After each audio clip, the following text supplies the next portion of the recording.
श्री गुरुभ्यो नमः।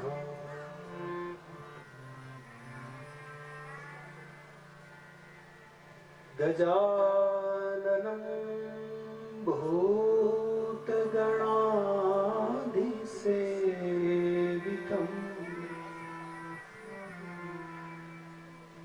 कपित्थजम्बोफलचारुभक्षणम् उमासुतं शोकविनाशकारकम्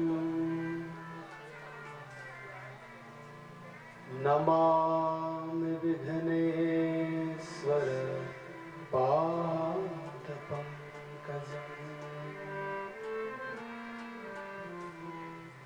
सृष्टो या सर्वरूपा जगदवनविधो पालनीया चरोत्री संहारे चापि यस्या जगदिदमखिलं क्रीडनं या पराख्या पश्यन्ति मध्यमाथो तदनु भगवती वैखरी वर्णरूपा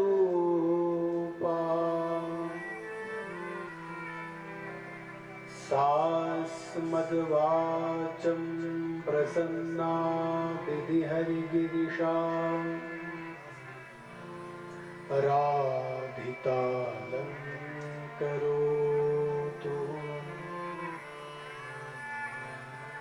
नौमीड्यते भ्रवपुसे तडिदम्बराय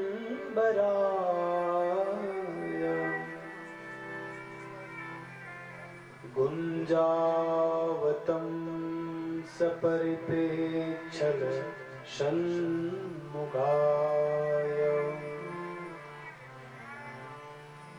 वन्यस्रजे कवलवेत्रविषाणवेणो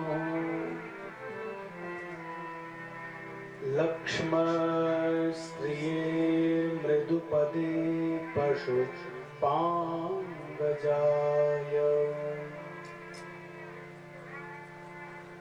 यस्यां केच विभाति भूधरसुता देवापगामस्तके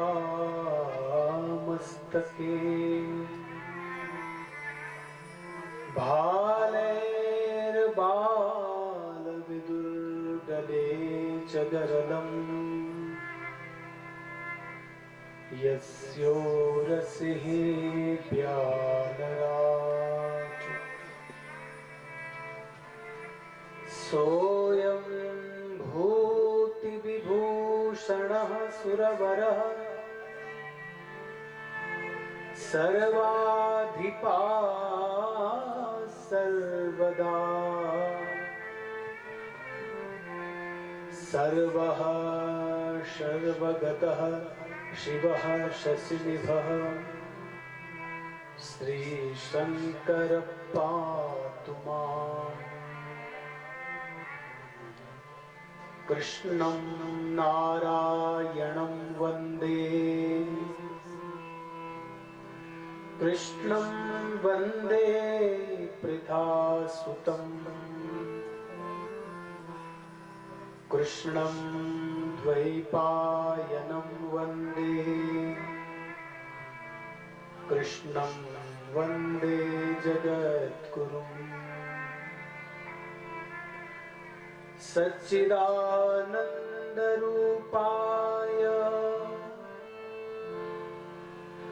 विश्वोत्पत्त्यादिहेतवे तापत्रय विनाशाय श्री कृष्णाय वयं नुमः। कृष्णाय वासुदेवाय हरये परमात्मने प्रणतः क्लेशनाशाय गोविन्दाय नमो नमः। गाओ में अग्रतः सन्तु गाओ में सन्तु पृष्ठतः गाओ में पुरतः सन्तु गवां मध्ये वसाम्यहम्। नमो देव्यै महादेव्यै शिवायै सततं नमः। नमः प्रकृत्यै भद्रायै नियता स्मताम्। बोले विष्णु महापुराण की जय, गंगा मैया की जय, नागराज भगवान की जय, समेश्वर देवता की जय। आइए भगवान नाम स्मरण सब गाएं भाव प्रेम से। जय राधे कृष्ण गोविंद गोपाल राधे माधवा। राधे कृष्ण गोविंद गोपाल राधे माधवा। जय राधे कृष्ण गोविंद गोपाल राधे माधवा। जय राधे कृष्ण गोविंद गोपाल राधे माधवा। जय राधे कृष्ण गोविंद गोपाल राधे माधवा। जय राधे कृष्ण गोविंद गोपाल राधे माधवा। जय राधे कृष्ण गोविंद गोपाल राधे माधवा। जय राधे कृष्ण गोविंद गोपाल राधे माधवा। गोपाल राधे माधवा गोविंद राधे माधवा। गोपाल राधे माधवा गोविंद राधे माधवा। गोपाल राधे माधवा गोविंद राधे माधवा। गोपाल राधे माधवा गोविंद राधे माधवा। गोपाल राधे माधवा गोविंद राधे माधवा। गोपाल राधे माधवा गोविंद राधे माधवा। जय राधे कृष्ण गोविंद गोपाल राधे माधवा। जय राधे कृष्ण गोविंद गोपाल राधे माधवा। जय राधे कृष्ण गोविंद गोपाल राधे माधवा। जय राधे कृष्ण गोविंद गोपाल राधे माधवा।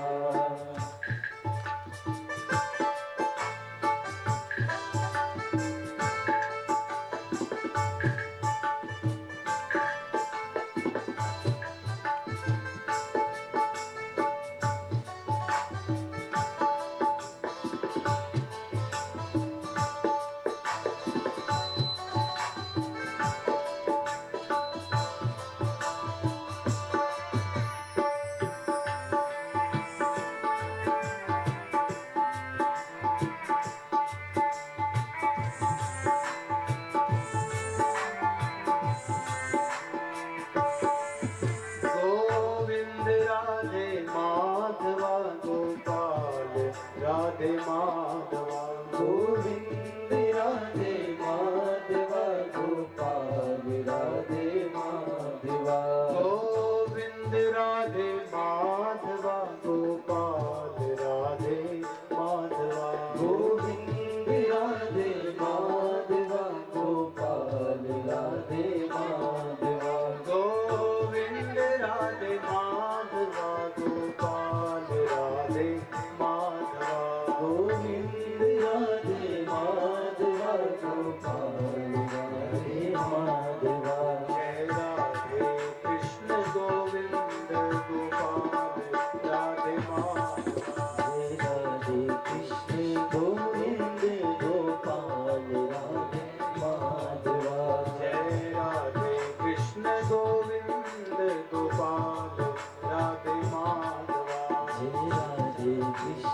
गोविंद गोपाल राधे माधवा। जय राधे जय राधे जय राधे जय राधे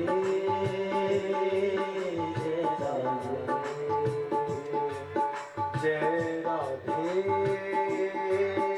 जय राधे जय राधे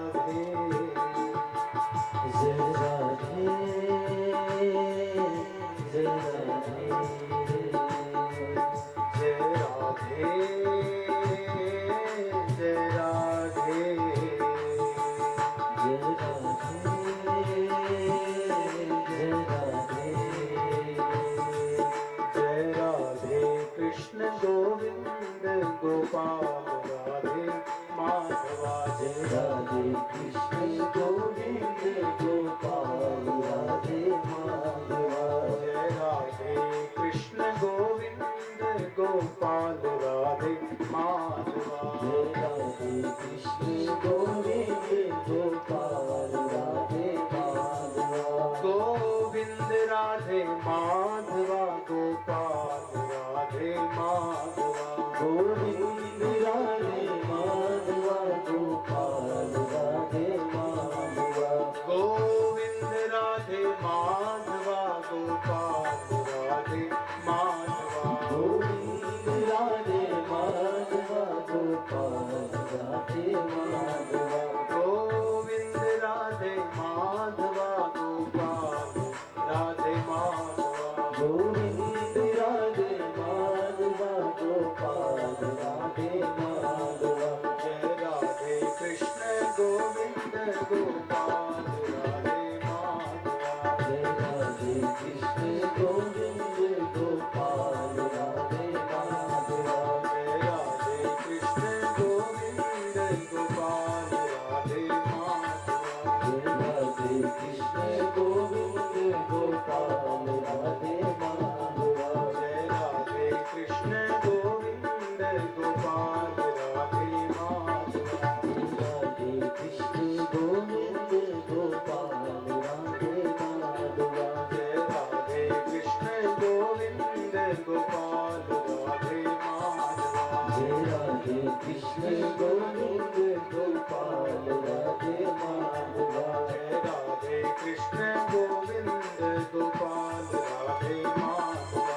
जय राधे कृष्ण गोविंद गोपाल राधे माधवा जय राधे कृष्ण गोविंद गोपाल राधे माधवा। जय राधे कृष्ण गोविंद गोपाल राधे माधवा जय राधे कृष्ण गोविंद गोपाल राधे माधवा। जय राधे कृष्ण गोविंद गोपाल राधे माधवा जय राधे कृष्ण गोविंद गोपाल राधे माधवा। जय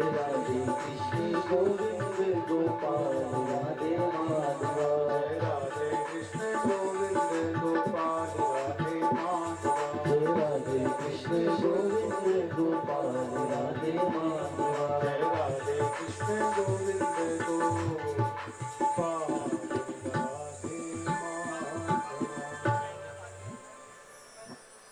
बोले गंगे मैया की जय सोमेश्वर देवता की जय नागराज भगवान की जय नरसिंह देवता की जय चंडिका मैया की जय वीर देवता की जय विष्णु महापुराण की जय समस्त आवाहित देवी देवताओं की जय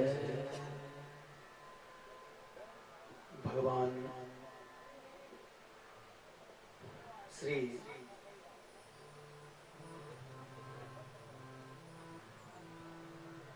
नागराज के श्री चरणों में प्रणाम करते हुए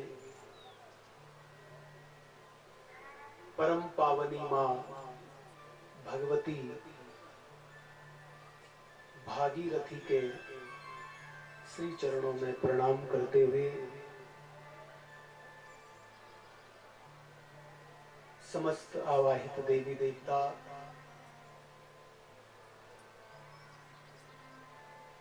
मूल पाठ पर विराजित पूज्य शास्त्री जी,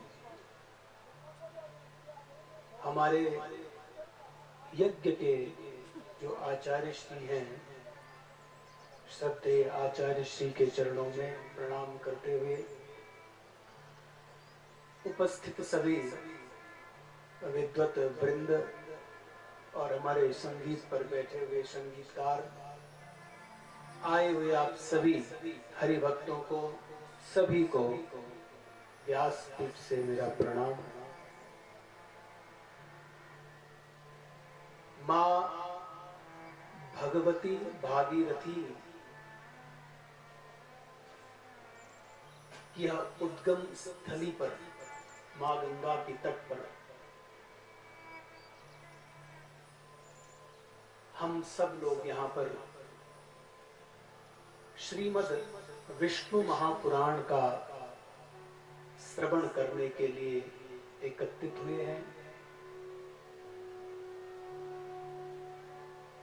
मां गंगा की महिमा समस्त जगत में है, जगत में ही क्या तीनों लोकों में है।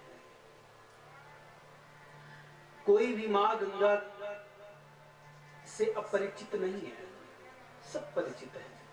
देव दानव मानव सबने अपने अपने समय पर यथामति से मां गंगा का स्मरण किया, मां गंगा की उपासना करी और मां गंगा की गोद में बैठ करके हम इस कथा गंगा को कहने का प्रयास कर रहे हैं। ये कथा भी मां है ना, कथा का स्त्रीलिंग है कथा, तो कथा को अगर हम मां कहें तो कोई संकोच नहीं है। तो इस व्यासपीठ को मैं मां की गोद मानता हूं। ये व्यासपीठ जो है ये मां की गोद है। कथा गंगा भी नारायण से प्रगटी है और ये गंगा जो है ये भी नारायण से ही प्रकट हुई है। वो विष्णुपति है और ये विष्णुमुखी है। ये कथा सरिता जो है भगवान विष्णु के श्रीमुख से प्रकट हुई और मां गंगा भगवान श्री नारायण के चरण कमलों से प्रकट हुई, इसलिए उसको विष्णु द्रवा भी कहते हैं। तो दोनों का उद्गम स्थान जो है स्वयं नारायण है। कथा को हम सुन रहे हैं तो इसके देने वाले भी स्वयं नारायण हैं और कहने वाले भी सबसे पहले नारायण ने ही कथा को गाया है। हमारे पुराणों में कथा आती है, यदा विष्णु स्वयं वक्ता लक्ष्मीश्च श्रवणे रताः। भगवान नारायण जब इस कथा को कहने लग जाते हैं तो सबसे पहले ये कथा भी भगवान श्री नारायण ने ही कही है। और श्रोत्र वृंद में बैठी है मां लक्ष्मी। यदा विष्णु स्वयं वक्ता, वक्ता के स्थान पर बैठते हैं भगवान श्री नारायण और श्रोता बन जाती हैं लक्ष्मी। दोनों कथा कहने लग जाते हैं और सुनने लग जाते हैं। विष्णुश्च श्रवणे रताः। भगवान श्री नारायण जब यह कथा कहने लग जाते हैं तो एक मास तक यह कथा गंगा चलती है और जब यह कथा पूरी विराम हो जाती है तो लक्ष्मी जी वक्त्री बन जाती है और अब नारायण सुनते हैं। कथा वही है, लेकिन जब मां भगवती भागीरथी कहने लग जाती है तो वह मासद्वय रसास्वाद, कथा एक ही है, लेकिन माँ लक्ष्मी जब उसको इतने सुंदर ढंग से प्रस्तुति करती है तो वही कथा 2 महीने तक चलती है। तो यह भागीरथी कथा गंगा से नारायण और माँ लक्ष्मी भी इसका लाभ लेते हैं। हम तो यहाँ पर इस जगह पर तो सबसे पहले आना ही दुर्लभ है, हर कोई इस जगह पर नहीं आ सकता, और इस जगह पर आकर के कथा सुनना और कथा कहना, ये उसकी कृपा नहीं तो क्या है। बड़े बड़े धनाढ्य जो हैं, मन में ही उनकी वह कामनाएं रह जाती है। कभी गंगोत्री धाम में बैठ करके हम अपने को कृत्य करें, भागवत कथा में स्नान करें, इस भागीरथी गंगा में स्नान करें, इस भागवती कथा गंगा में हम स्नान करें। लेकिन ये जो समय है, ये जो कथा है, ये गंगा जो है, ये माँ भगवती भागीरथी की कृपा से ही हमें प्राप्त होती है। भगवान की कृपा से ही हम कथा में आते हैं, भगवान की कृपा से ही हमें कथा प्राप्त होती है। तपः प्रभावात् दैव प्रसादात्, ये हमारा तप है। हमने संकल्प लिया है या हमने कोई सत्कामना करी है, तो मन में अगर सब संकल्प हो तो उसे परमात्मा इतना सोई जानहि जेहि देवो जनाहि, सोई जानहि जेहि देवो जनाहि, सोई जानहि जेहि देवो जनाहि, सोई जानहि जेहि देवो जनाहि, सोई जानहि जेहि देवो जनाहि, सोई जानहि जेहि देवो जनाहि, जानत तुमहि तुमहि होहि जाई, जानत तुमहि तुमहि होहि जाई, सोई जानहि जेहि देवो जनाहि, सोई जानहि जेहि देवो जनाहि, सोई जानहि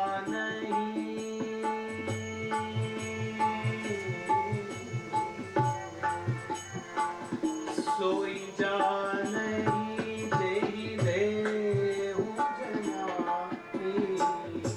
सोई जानहि जेहि देवो जनाहि, जानत तुमहि तुमहि होहि जाई, जानत तुमहि तुमहि होहि जाई, जानत तुमहि तुमहि होहि जाई, जानत तुमहि तुमहि होहि जाई, सोई जानहि, वही जान सकता है जिसे भगवान जनाना चाहते हैं। कथा में बैठे हुए हैं तो समझना कि भगवान की कृपा से हम कथा में बैठे हुए हैं, और कथा हमें सुनने को मिल रही है तो भगवान की एक कृपा है। सोई जानहि, जिस प्रकार से आप किसी से प्रेम करते हो तो जिसके प्रति प्रेम होता है उसके पास हम सब कुछ बोल देते हैं, न चाहते हुए भी हम उससे सब बातें कह देते हैं। क्यों? क्योंकि उसके प्रति प्रेम है। और प्रेम जिसके प्रति होता है, अरे प्रीति तहां पर्दा नहीं, पर्दा तहां नहीं प्रीत, और प्रीति पर्दा दोनों रखे वो तो दुश्मन की रीत। प्रीति भी करे और प्रेम भी करे वो तो दुश्मनों की रीत होती है। और जहां प्रेम होता है, जहां जहां प्रेम होता है, जहां श्रद्धा होती है, वहां कोई पर्दा नहीं होता। तो भगवान जो है उसी को जना सकते हैं जिसे चाहते हैं। हम जिसके प्रति अनुराग रखते हैं उससे कुछ छुपता नहीं है। और जिसके प्रति भगवान चाहते हैं कि ये पात्र है, अब ये मेरी कथा सुने, तो भगवान फिर उससे फिर कुछ छुपाते नहीं है। भगवान उसे सब कुछ प्रदान कर देते हैं। हमारे पुराणों के विद्वान कहते हैं कि मद्वार्ता यातयामानां न बंधाय गृहामतः। मेरी कथा में जो व्यक्ति समय व्यतीत करते हैं, मेरे सत्संग में, मेरे कीर्तन में जो व्यक्ति समय व्यतीत करते हैं, उन सतगृहस्थों के गृहस्थ की का पालन मैं स्वयं करता हूं। उसको फिर सांसारिक जो हमारे कार्य है, गृहस्थ का एक जो निर्वहन है, उसको फिर भगवान चलाते हैं। और हमने देखे हैं ऐसे साधु संतों को, ऐसे गृहस्थों को जो केवल समर्पित हैं कथा के प्रति, जो समर्पित हैं सत्संग के प्रति, लेकिन उनको बिल्कुल भी परेशानी नहीं है कि मेरे घर की व्यवस्था कैसी है, ठाकुर जी चलाते हैं।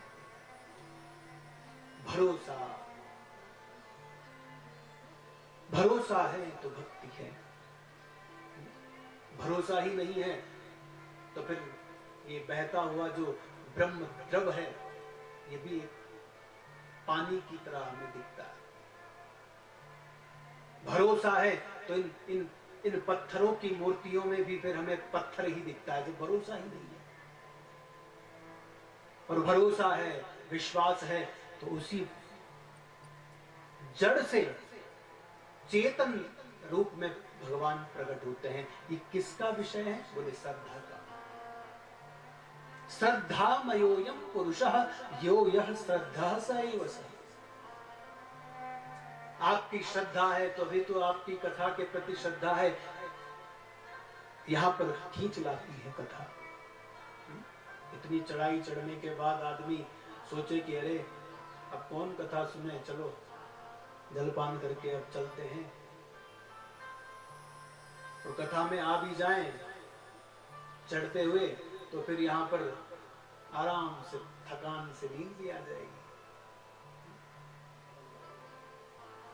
लेकिन जो श्रद्धा से लेकर आए हैं, जो श्रद्धा से कथा सुनने के लिए आए हैं, तो वो फिर कथा ही सुनेंगे। और एक बात तो निश्चित है कि यहाँ जो आएगा सिर्फ कथा सुनने ही आएगा। ऐसे स्थान में बैठ करके केवल मेरा भी बड़ा सौभाग्य है और सद्भाग्य भी है, उस भगवान की कृपा से जो ऐसे स्थान पर अपनी वाणी को, कुछ माँ गंगा को सुनाने का अवसर मिला। माँ गंगा तो वही है ना, माँ है ना। नमामि गंगे स्तव पाद पंकजम सुरासुरैर्वन्दित दिव्य रूपम भुक्तिं च मुक्तिं। भुक्ति और मुक्ति को देने वाली है माँ गंगा। भुक्तिं च मुक्तिं च ददासि नित्यं भावानुसारे न सदा नराणाम। गंगा के तट पर बैठ करके यदि हमने संकल्प लिया है तो भैया माँ गंगा वह संकल्प को पूर्ण कर लेती है।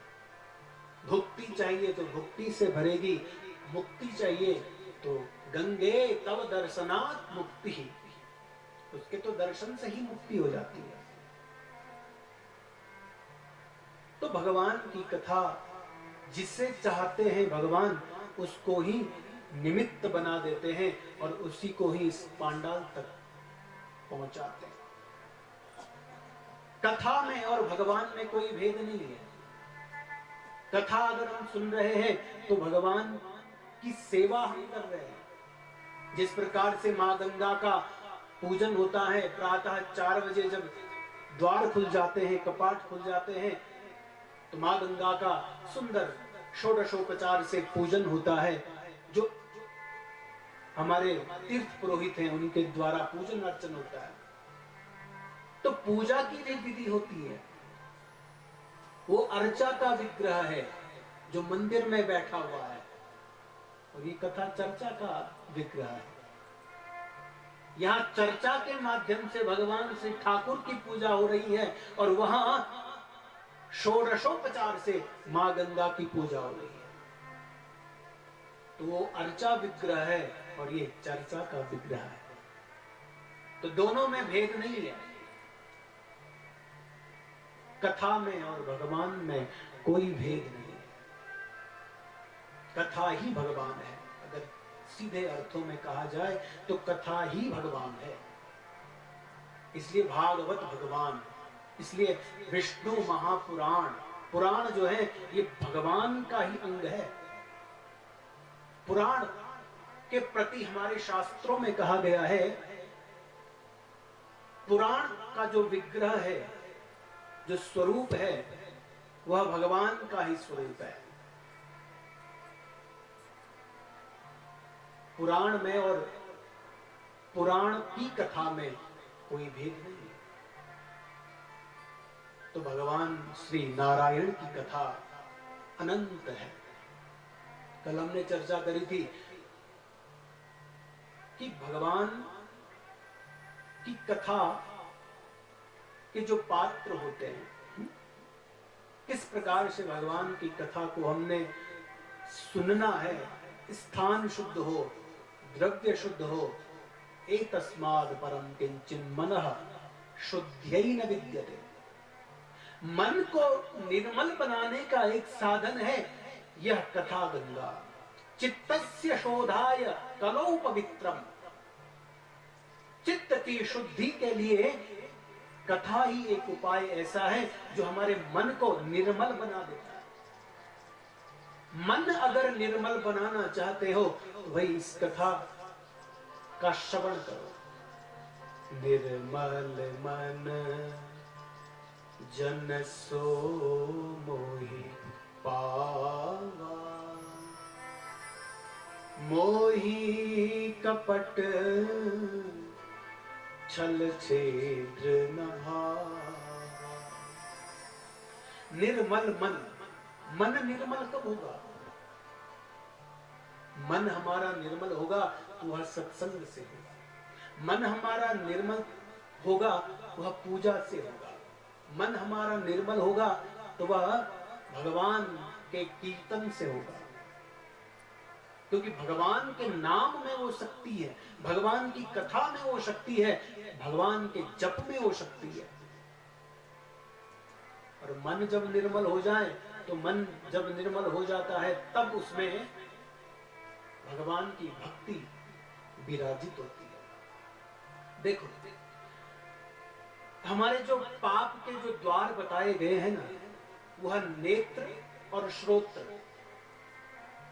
पाप हम करते हैं तो नेत्र और श्रोत्र से ही ज्यादा करते हैं। श्रोत्र सुनना, कानों से जब सुनते हैं अरे अमुक व्यक्ति ऐसा है, और फिर मन में उसके प्रति वो भाव आ जाते हैं।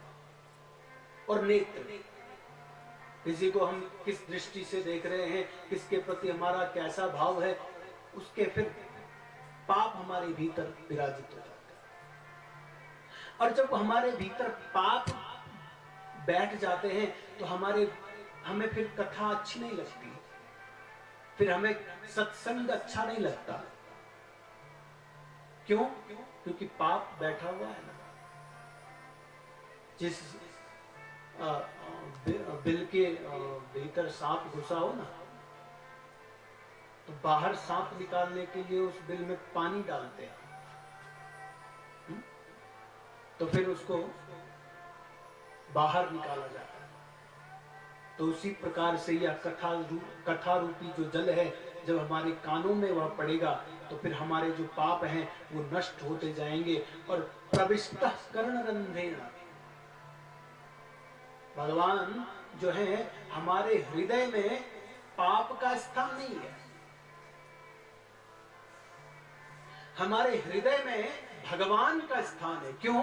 क्योंकि ईश्वरः सर्वभूतानां हृदयेर्जुन तिष्ठति, है भगवान का हृदय में स्थान, लेकिन हमने हृदय में भगवान को नहीं बिठाया है, हमने तो संसार को बिठाया है, पाप को बिठाया है। लेकिन जब भगवान देखते हैं कि अरे यह तो मलिन मन है, लेकिन इसका मन मलिन हो रखा है विषय वासनाओं से, इसलिए स्वयं ठाकुर जी जब झाड़ू उठाते हैं, हमारे कान के द्वारा प्रवेश करते हैं, तो देखते हैं इसका मन तो बड़ा अशुद्ध हो रखा है, तो भगवान उसको कीर्तन के द्वारा, नाम जप के द्वारा वह स्वच्छ कर लेते हैं और अपना रहने का स्थान बना देते हैं। प्रविष्टः कर्णरंध्रेण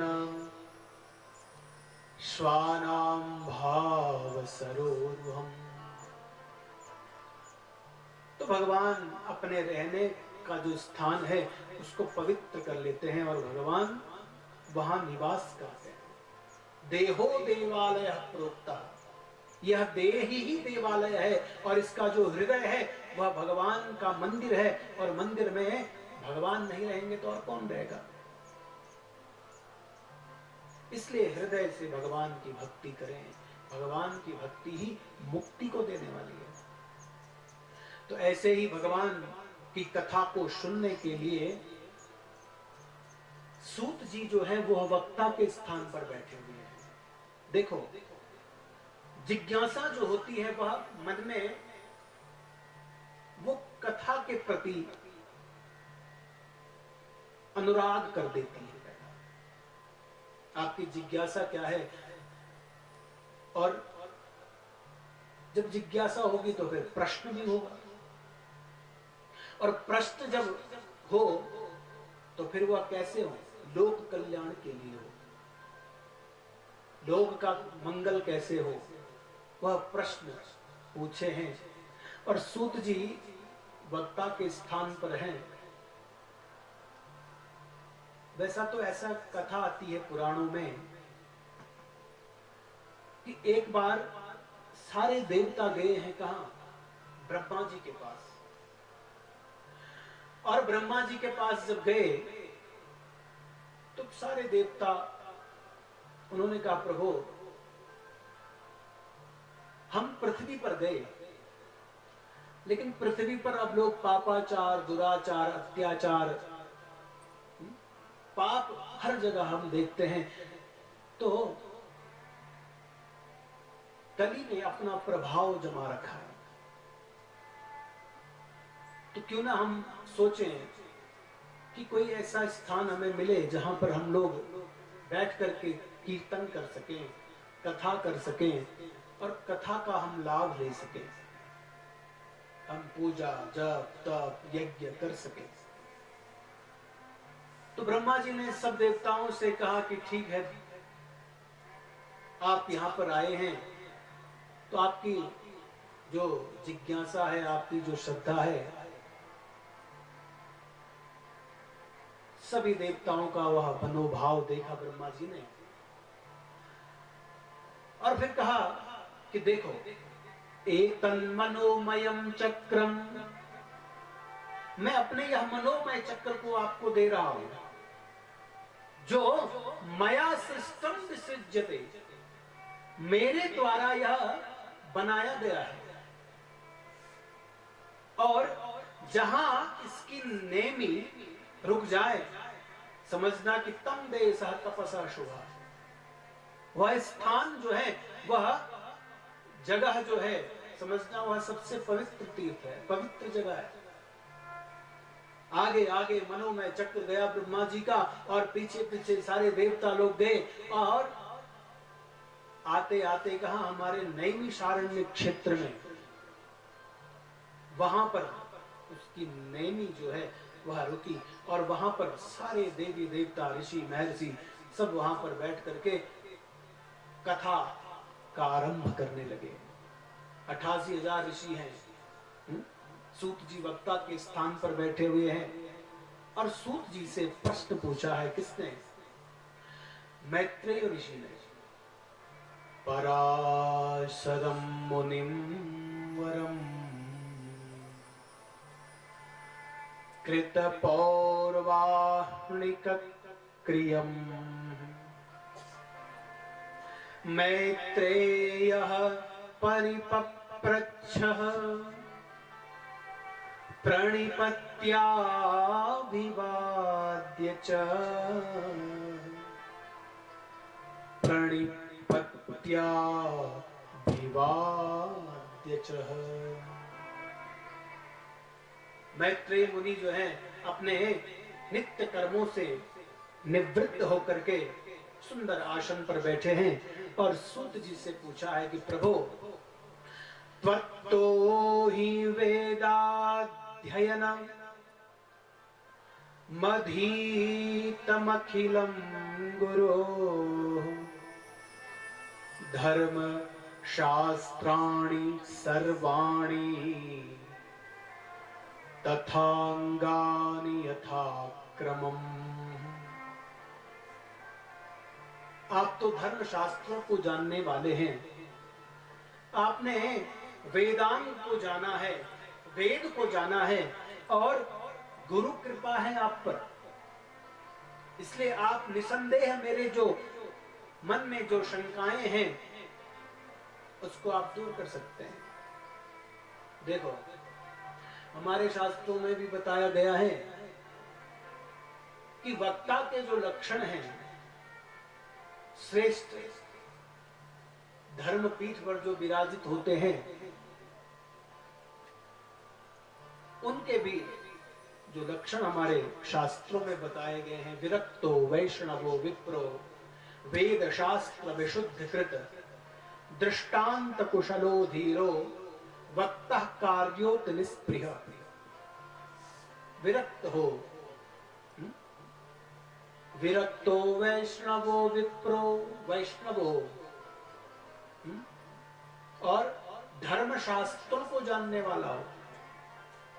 षडंगादि वेदो मुखे शास्त्र विद्या, वेदों का ज्ञाता हो, पुराणों को जानने वाला हो, शास्त्र को जानने वाला हो।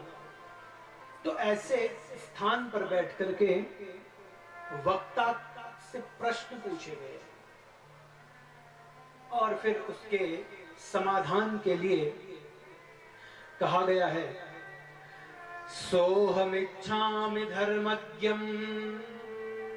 हे धर्मज्ञ, हे महाभाग, अब मैं आपके मुखारविंद से यह सुनना चाहता हूं। श्रोतुम त्वत्तो यथा जगत बभूवा भूयश्च यथा महाभाग।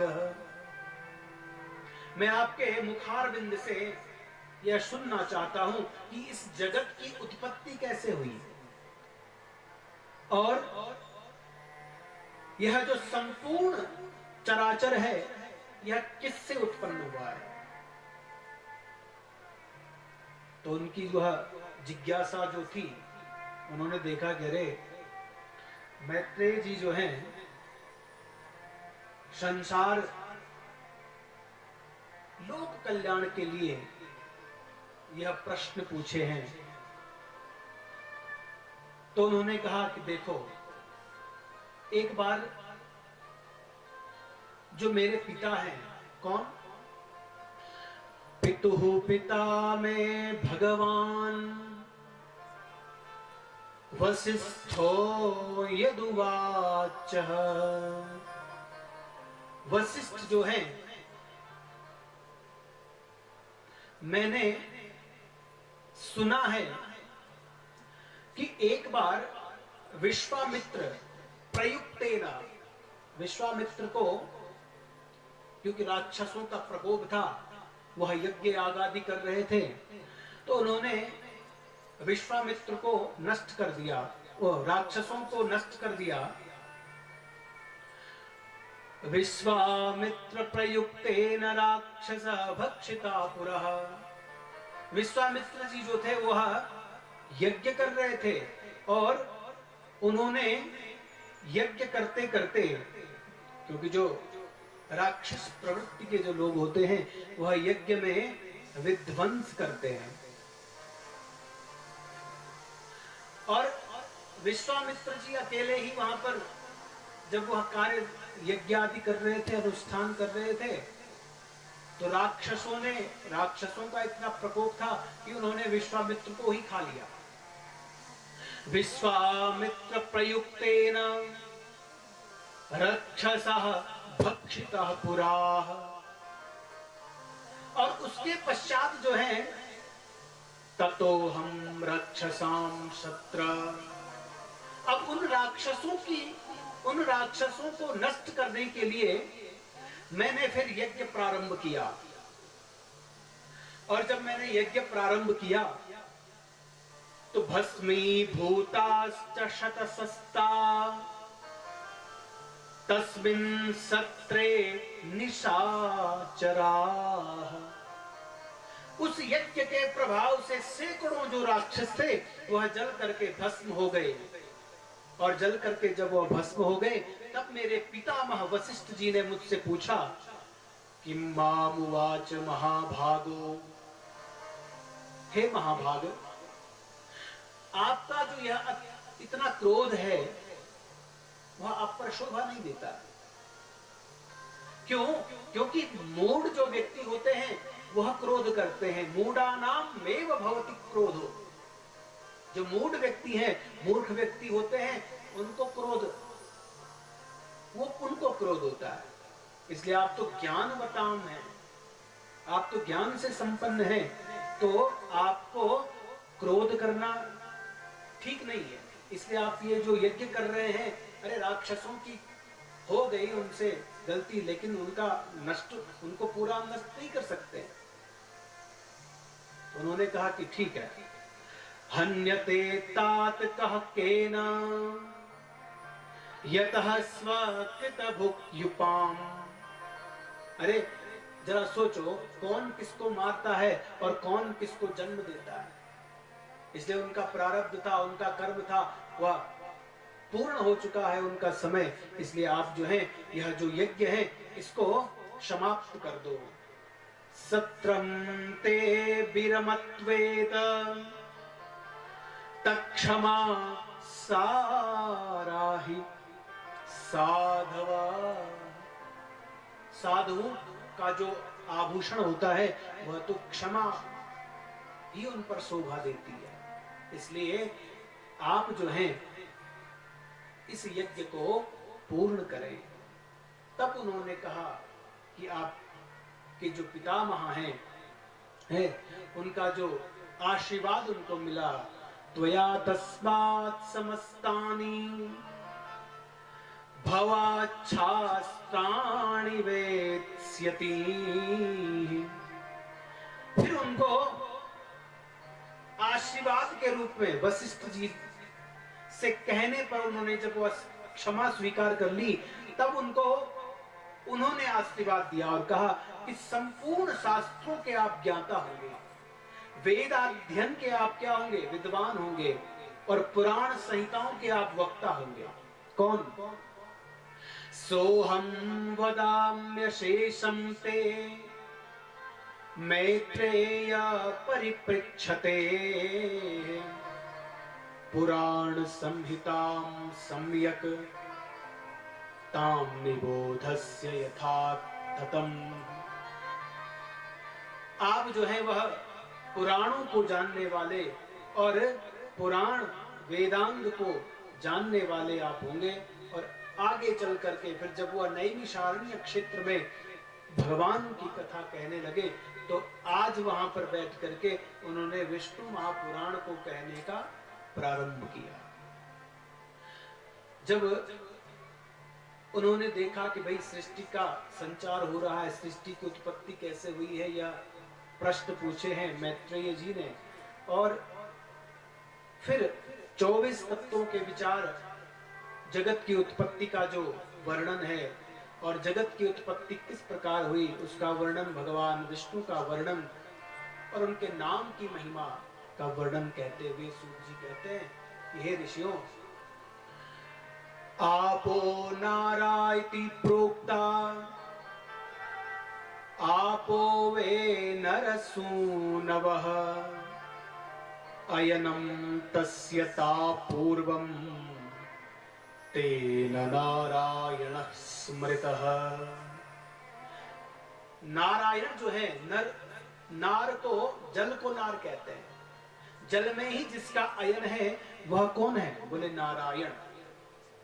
एक बार ब्रह्मा जी ने जब इस सृष्टि की रचना को रचा, क्योंकि सृष्टि को रचने वाले कौन है? ब्रह्मा जी है, पालन करने वाले भगवान विष्णु हैं और संहार करने वाले कौन है? शंकर है।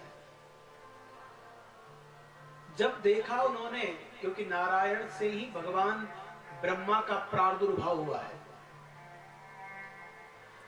और उनको जब सृष्टि का जब कार्य दिया गया तो नारायण से कहा कि ब्रह्मा नारायणाख्योसो कल्पादो भगवान यथा ससर्जम सर्वभूतानि तदाक्षस्व महामुने। अतीत कल्पावसाने निशा सुप्तोत्थितः प्रभो। जब उन्होंने देखा कि अब मैं संसार की रचना करने जा रहा हूं, तो अरे संसार की रचना कैसे करूं? यह तो सारा संसार जलमग्न था, तो पृथ्वी जो थी वह तो रसातल में थी, समुद्र क्षीर सागर में थी। तो ब्रह्मा जी ने सोचा कि क्यों ना मैं पहले भगवान विष्णु के पास जाऊं और भगवान विष्णु से प्रार्थना करूं। और भगवान विष्णु के पास जब ब्रह्मा जी गए तो नारायण ने उनको दर्शन दिया और कहा, इमं चोदाहरन्त्यन्त्रः श्लोकम नारायण प्रति ब्रह्म स्वरूप। मुझे पूर्व काल में भी आप जो है, मैं आपसे ही उत्पन्न हुई थी, इसलिए हे प्रभु मैं धन्य हुई कि जो आप जो है, क्योंकि भैया भगवान श्री कृष्ण से ही उद्धार होता है। वासुदेवामनाराध्यम, हे वासुदेव को मोक्षम समवाप्स्यति। भला ऐसा कौन है जो वासुदेव की आराधना किए बिना मोक्ष की कामना कर सकता है? आज तक कोई ऐसा नहीं। मोक्ष की जो इच्छा रखने वाले होते हैं, बोले मोक्ष इच्छे जनार्दन, मुक्ति को देने वाले जो है वह जनार्दन ही है। तो वासुदेव मनाराध्य, आपकी आराधना के बिना हम जैसे मानवों की कैसे कल्याण हो सकता है? तो पृथ्वी बड़ी प्रसन्नता से प्रसन्न हुई और बोला कि प्रभु आपने मुझे, और भगवान जब उस पर प्रसन्न हुए तब उसने प्रार्थना करी, ततः समोक्षिप्य धराम स्वदृष्टया महावराह स्फुटपद्मलोचनः रसातलादुत्पलपत्रसन्निभम् समुत्थितो नील इवाचलो महान। जैसे ही पृथ्वी, जब वराह भगवान उसको ऊपर ला रहे थे जल से, तो जल के जो देव थे और उसके श्वास से जब वह जल इधर उधर चलने लग गया, तब जो वह योगेश्वर जो थे उन्होंने प्रार्थना करी भगवान की और जय जय घोष किया, जयेश्वराणाम परमेशः। प्रभु आपकी जय हो, क्योंकि संसार की उत्पत्ति जो है वो आपसे ही है, स्थिति भी आप स्थित भी इसको करते हैं तो वह आप ही करता है, और नाश भी करने वाले कौन है? बोले आप ही हैं। हे प्रभु, जो ये संसार जो है, ये संसार ही आपका स्वरूप है। येषु यज्ञाश्चितयश्च वक्त्रे हुता सजीवो सितनोरुहाणि दर्भा प्रभूय ज्ञपुमांस्त्वमेव विलोचनेरात्र्यहनि महात्मम् न सर्वाश्रयं ब्रह्म परं शिरस्ते शोक्तान्यशेषाणि सटाकलापो घ्राणं समस्ता निहवीषि देवः। जब देखा उन योगेश्वरों ने, यह वराह जो भगवान है, अरे इससे तो पूरा संसार ही व्याप्त है। प्रभु आपका जो स्वरूप है वह क्या है? क्योंकि आप तो यज्ञ स्वरूप है। आपके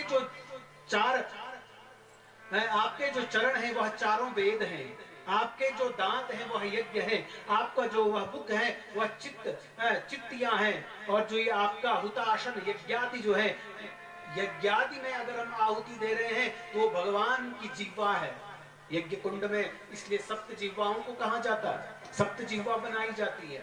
तो वह जो सप्त जिह्वा है वो भी भगवान का ही स्वरूप है। और कुशाई जो है वो भगवान वराह का क्या है? रोम है। और दर्भा प्रभो यज्ञ पुमांस्त्वमेव, रात दिन जो है वह आपके नेत्र हैं। वराह भगवान से कौन कह रहे हैं? कौन कह रहे हैं भगवान से? जो जलचर वहां पर योगेश्वर जो थे, वो भगवान वराह को देख करके उनकी स्तुति का गान करने लगे। क्योंकि आप तो संसार को रचने जा रहे हैं ना ब्रह्मादि के द्वारा, लेकिन उनको भगवान का वह स्वरूप कैसा दिखा? पूरा संसार ही उसमें सब कुछ दिख गया। इसलिए प्रकृतिम पुरुषात्मकम जगत, यह संसार ही जो है वह व्यापक है, और व्यापक जो है वही विष्णु है, और वही जो विष्णु है वही तो नारायण है, जिसकी हम कथा कह रहे हैं, जिसकी हम कथा सुन रहे हैं। और आगे क्या है? रात दिन जो है वो आपके नेत्र हैं। आगे कहते हैं, विलोचनेरात्यहनि महात्मम् न सर्वाश्रयं ब्रह्म परं शिरस्ते। जो परम ब्रह्म है वह आपका सिर है प्रभु। वैष्णवों के द्वारा जो हम स्तुति करते हैं, श्री सूक्तों का पाठ करते हैं, वह क्या है? आपके स्कंध रोम है, श्रुक आपका तुंड है। और कहते हैं, पूर्तेष्ट धर्मम श्रवणोसि देव। हे प्रभु, जो हम पूर्णतः स्मार्त कर्म कर रहे हैं, जो यज्ञ हम कर रहे हैं, वो क्या है? आपके कान है। स्मार्त जो है वह कान है। धर्म ही भगवान का ही वह कान है। और जो भी संसार में दिख रहा है प्रभु, व्याप्तम जगत व्याप्ति समर्थ दीप्ते हिताय विश्वस्य विभो भवत्वम्। अब इससे ज्यादा हम क्या कहें प्रभु? संसार में जो भी व्याप्त है, जो भी आप संसार में देखते हैं, वह आपके ही तेज से युक्त है, और आपके ही तेज से वह समा जाता है। आप में समवल्पवम् ततः क्षितिं समाकृत्वा पृथिव्यां शोचिनो गिरन् यथा विभागं भगवान् नादिः परमेश्वरः। जब पृथ्वी को जल के ऊपर स्थापित कर दिया, तब भगवान ने ही ये जो नदी है, जितने भी ये पर्वत हैं, पेड़ हैं, पौधे हैं, ये सब भगवान ने अपनी माया से प्रकट करके, जैसे तो विराट रूप में भगवान का जो वर्णन आता है, कहते हैं कि ये जो नदियां हैं भगवान की नसें हैं, नाड़ियां हैं, जितने भी ये पेड़ हैं, वृक्ष हैं, ये रोम है। तो ये जो संसार है यह भगवान के द्वारा बनाया गया है। क्यों? क्योंकि ईश्वरेण बिना सृष्टि, ईश्वर के बिना कभी सृष्टि नहीं हो सकती है। ईश्वरेण बिना सृष्टि कुलालेन बिना घटः। क्या कभी ऐसा हो सकता है कि कुम्हार के न होते हुए घड़ा बन जाए? अरे कुम्हार है तो घड़ा है ना। इसी प्रकार से संसार है तो इसको, संसार को रचने वाला कोई परमात्मा है। क्यों? जगत है तो जगदीश भी है, वरना अगर जगदीश न होता तो इतनी सुंदर प्रकृति देखो। ऐसे ही हमारे वेदों ने नहीं कह दिया कि प्रकृति से अगर हम, प्रकृति की हम अगर पूजा कर रहे हैं तो हम भगवान की पूजा कर रहे हैं। प्रकृति की पूजा से अर्थ क्या? जैसे माँ गंगा का जल जो है, माँ गंगा के जो घाट हैं उनको हम स्वच्छ रखें, माँ गंगा का जो जल है उसको हम पवित्र रखें। जो हमारी नदियां हैं इनको पूजा जाता है। और हमारी केदार खंड में तो यहाँ तक कहा गया है कि उत्तराखंड में जो भी धाराएं हमारी यहाँ से निकल रही है, पहाड़ों से, इन कंदराओं से जो भी जल हमें प्राप्त हो रहा है वह हमारे गंगा के नाम से ही उसको जाना जाता है।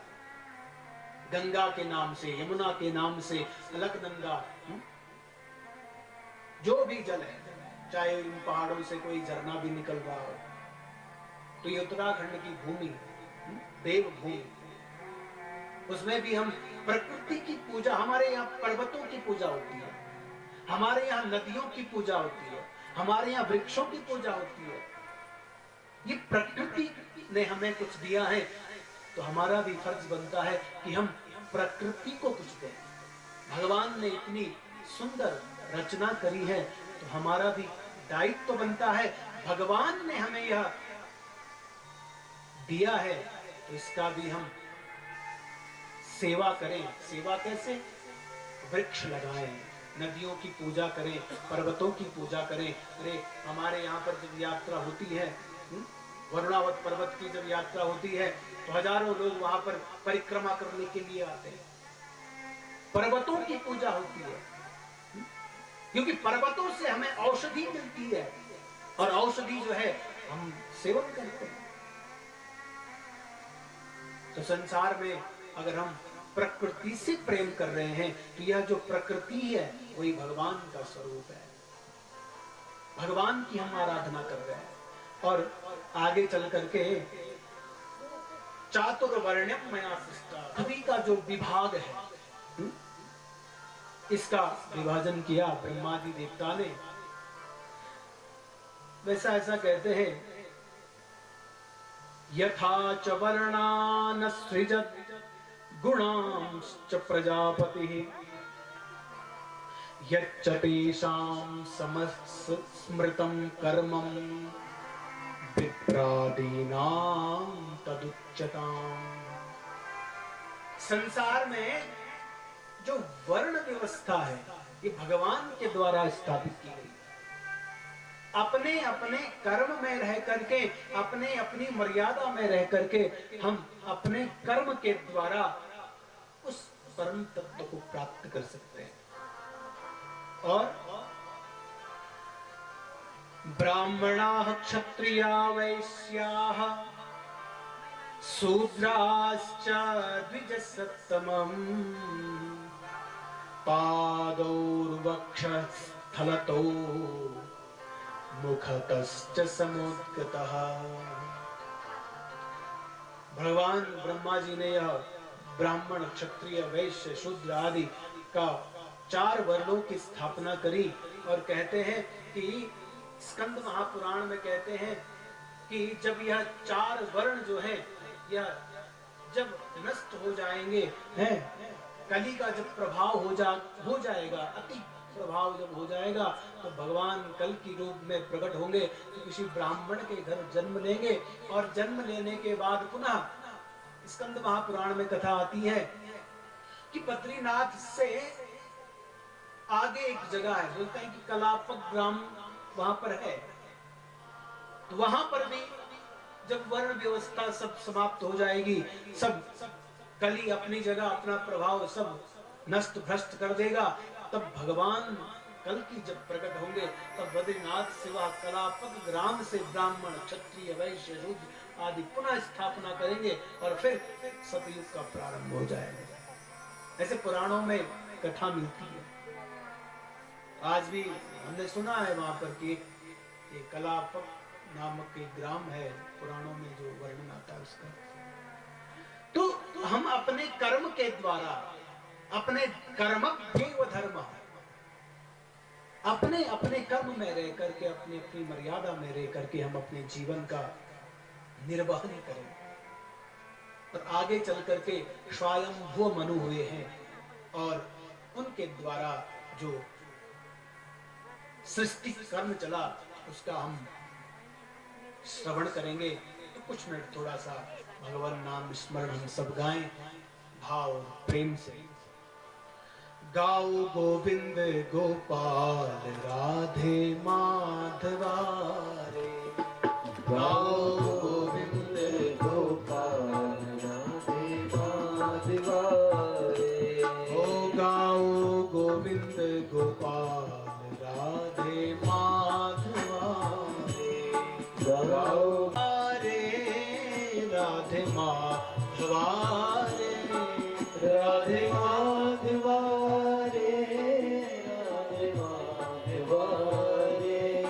राधे माधवा रे, माधवा रे, राधे माधवा रे, राधे माधवा रे, राधे माधवा रे, गाओ गोविंद गोपाल राधे माधवा रे, गाओ गोविंद।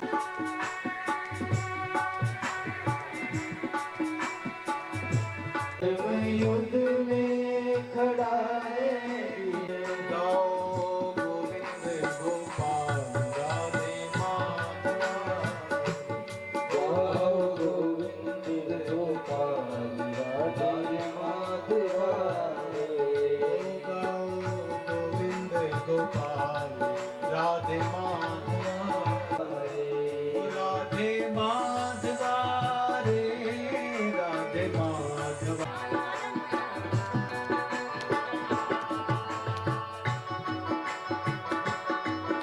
हरि बोल।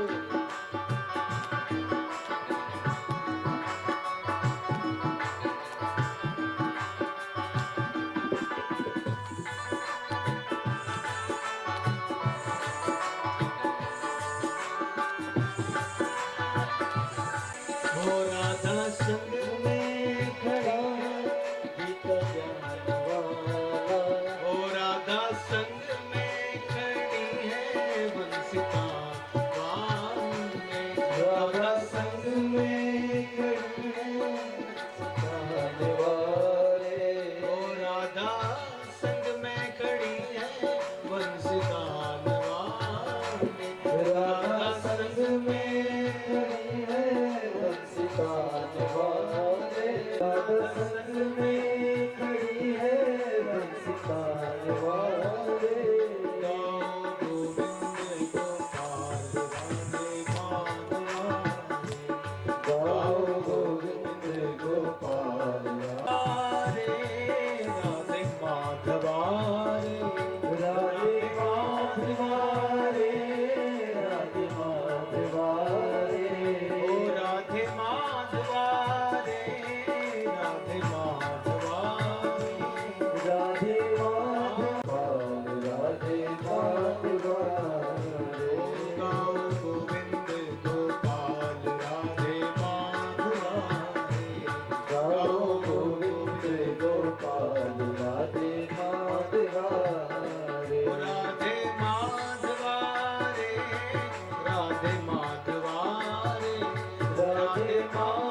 माधवाए। गाओ गोविंद गोपाल राधे माधवाए। गाओ गोविंद गोपाल राधे माधवाए। गाओ गोविंद गोपाल राधे माधवाए। गाओ गोविंद गोपाल राधे माधवाए। गाओ गोविंद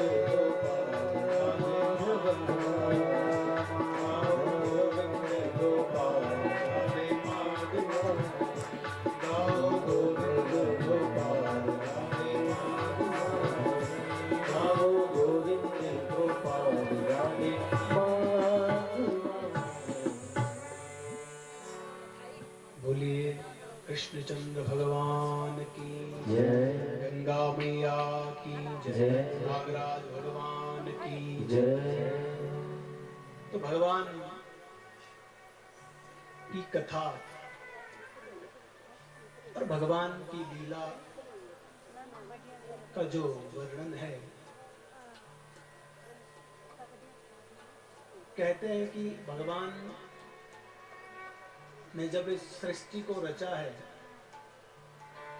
और सबसे सुंदर कृति जो है भगवान के द्वारा वह मानवों की है।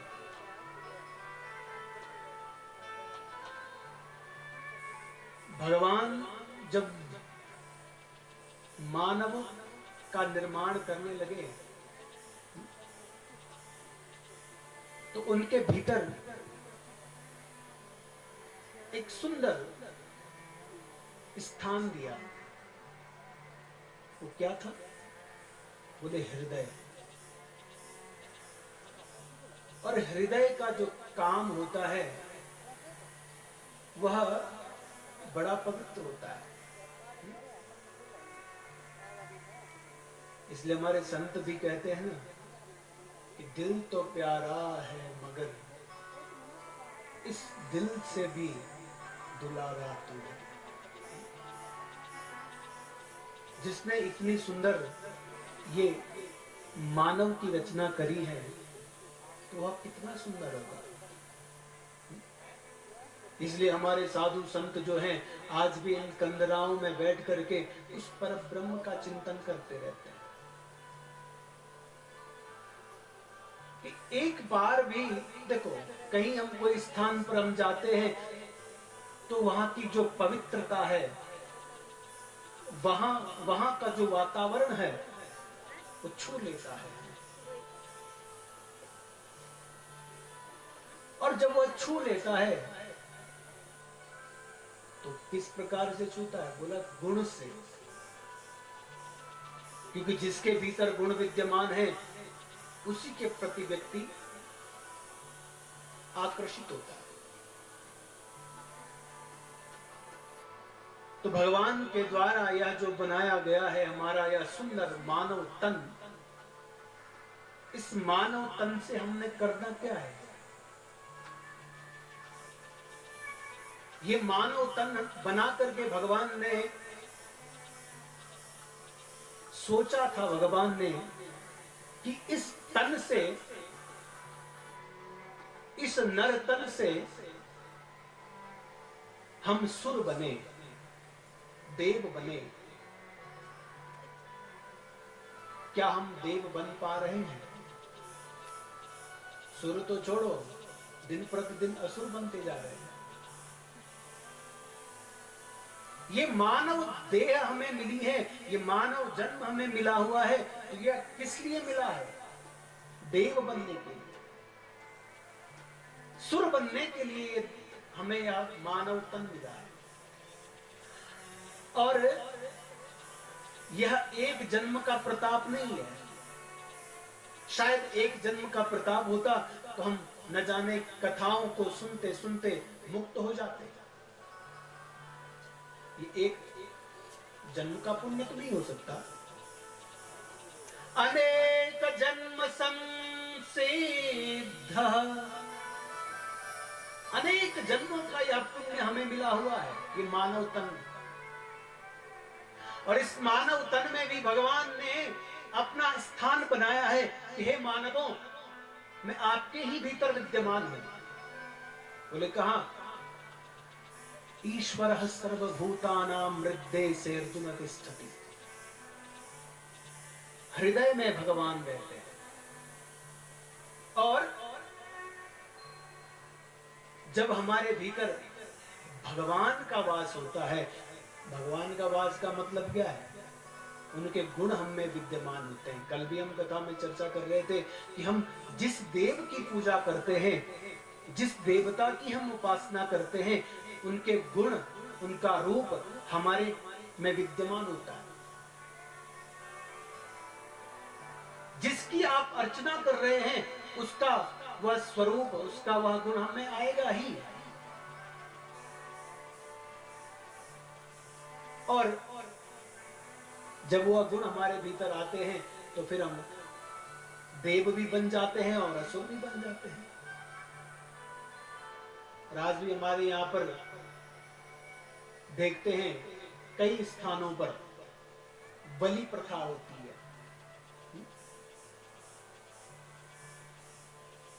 ये नहीं होना चाहिए, क्योंकि हिंसा जो है वह कभी हमें, वह देखो, अपने कर्म से हम कुछ समय के लिए उसका हमें फल तो मिलता है, लेकिन वो फल निरंतरता उसमें नहीं रहेगी,